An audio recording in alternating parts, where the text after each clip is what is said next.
Esterup est un bâtiment pour accueillir de nouvelles entreprises innovantes dans les secteurs de la santé, du numérique et de la cybersécurité, des céramiques et des traitements de surface, de l'électronique, de la photonique, de l'eau et de l'environnement, mais aussi de l'agroalimentaire. C'est dans le sens et dans la droite ligne du projet de territoire qui avait été voté en début de mandat, je le rappelle, à l'unanimité des élus, quel que soit leur bord politique. On s'était engagé à mettre le paquet sur le développement économique parce que ce territoire en a besoin. Ce territoire a besoin de recréer de la richesse. Il a été, vous le savez, fortement désindustrialisé. Il a perdu son statut de capitale régionale, donc la création d'emplois est essentielle. Et l'idée était d'aller sur des secteurs d'activité où on avait déjà un avantage compétitif, un avantage relatif par rapport à nos voisins. Une grosse partie des entreprises innovantes et des startups étaient jusque-là hébergées dans la coupole d'Ester, qui est pleine à craquer. Aujourd'hui, il y a des gens qui se sont développés, dont les activités se sont considérablement agrandies au sein d'Ester Technopole, et donc il fallait libérer de l'espace. Et l'idée d'avoir un bâtiment dédié pour les entreprises innovantes et les startups nous paraissait couler de sens. Sur 210 hectares, Ester rassemble 184 raisons sociales, près de 3200 emplois et 850 étudiants. Esterup, en 2 bâtiments, offre 1780 m² de surface en 6 cellules de 130 à 300 m², aménageables sur mesure. La CELI, dans le cadre de la concession qui nous est confiée par Limoges Métropole, prend en charge un certain niveau de travaux.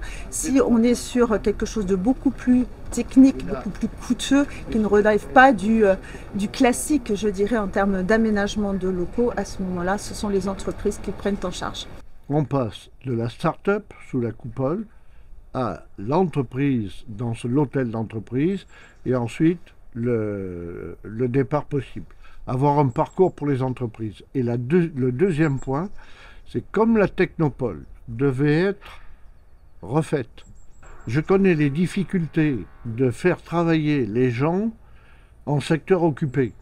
Et la rénovation en secteur occupé, donc le fait de construire, offrait et offre encore, au moment où les travaux vont pouvoir s'exercer sous la coupole, le fait d'héberger 1 ou 2 start-up supplémentaires pour dégager plus facilement l'espace qui doit être rénové dans la coupole.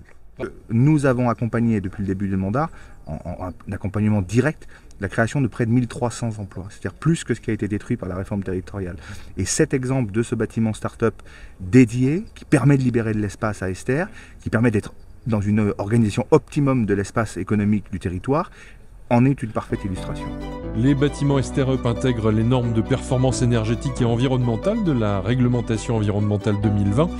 Le coût global de cet investissement s'élève à 3,2 millions d'euros financés par la CELI dans le cadre de sa concession d'aménagement du parc.